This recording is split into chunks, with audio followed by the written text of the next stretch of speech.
આજની સાંજની વારો કંઈક અલગ છે.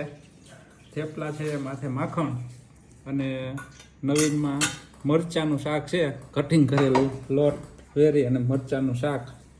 અને બપોરની દાળ બહુ ટેસ્ટી થઈ ગઈ એટલે દાળ પણ રાખીએ સાથે. મરચાંની કાસરી અને ચા. એટલી વારું છે આજે. તો આ રીતનું અલગ પ્રકારની ટેસ્ટ આજ લેવાના હોય મરચાંના શાકનો. મારે જો નવીનમાં મરચાંનું શાક પહેલી વાર અત્યાર સુધીમાં કટકાવાળા મરચાંનું ભરેલું નહીં. ચા અને થેપલા. મરચાં અથાણું લેવાનું બાકી છે. માખણ છેલ્લે શાક પતે એટલે એવું સરસ. થેપલા ભાવે ભાઈ? આવો થેપલા ફૂલ ભાવે. આ રીતનું છે. યશભાઈ પણ પૂગી ગયા જમવામાં. આપણે પણ આજે ટેસ્ટી મરચાંનું શાક, મોઢામાં પાણી આવે છે. હવે જોઈએ કેવું લાગે. અને દાળ બપોરની હતી અને માખણ લેશું સાથે અને ચા.